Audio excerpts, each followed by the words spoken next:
নমস্কার বন্ধুরা, মিতাস রান্নাঘরে আপনাদের সবাইকে স্বাগত।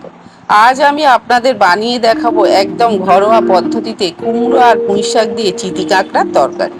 রেসিপিটা শেষ পর্যন্ত দেখতে থাকুন, আশা করি আপনাদের খুব ভালো লাগবে। এখানে আমি 200 গ্রাম কাঁকড়া ভালো করে ধুয়ে ছাড়িয়ে পরিষ্কার করে নিয়েছি। আর এদিকে সবজির মধ্যে নিয়েছি কুমড়ো, আলু, পুঁইশাক, পেঁয়াজ, রসুন, আদা, কাঁচা লঙ্কা আর টমেটো। এই সব উপকরণ দিয়েই আজকে রান্নাটা হবে। এরপর এই ছাড়ানো কাঁকড়াটা সর্ষের তেল দিয়ে 1 চামচ নুন আর হলুদ গুঁড়ো মাখিয়ে হালকা ভেজে তুলে নেব।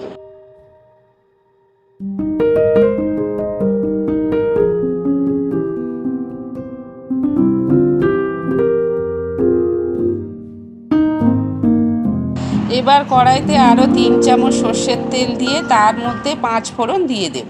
ফোড়ন থেকে সুন্দর গন্ধ বেরোলে আগে থেকে কেটে রাখা আলু, কুমড়ো, পুঁইশাকের ডাঁটা আর পেঁয়াজ দিয়ে দেব। সাথে স্বাদ মতো নুন আর হলুদ গুঁড়ো দিয়ে একটু নাড়াচাড়া করে নেব।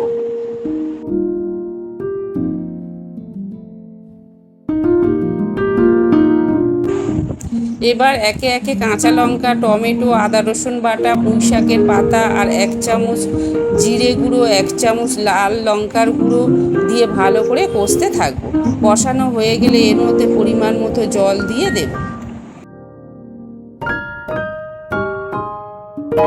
এবার ভালো করে কষে নিয়ে সবজিটা মাঝখান থেকে একটু ফাঁকা করে নেব আর তার মধ্যে ভেজে রাখা চিতি কাঁকড়াগুলো দিয়ে দেব।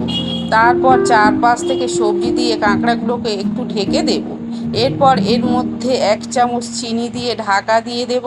10 মিনিট পর ঢাকাটা খুলে একটু নাড়াচাড়া করে নিলেই তৈরি আমাদের গরম গরম কুমড়ো পুঁইশাক দিয়ে চিতি কাঁকড়ার তরকারি। গরম ভাতের সাথে এই রান্নাটা জাস্ট অপূর্ব লাগে। রেসিপিটি ভালো লাগলে লাইক দিন, বন্ধুদের কাছে শেয়ার করুন ও কমেন্ট করবেন।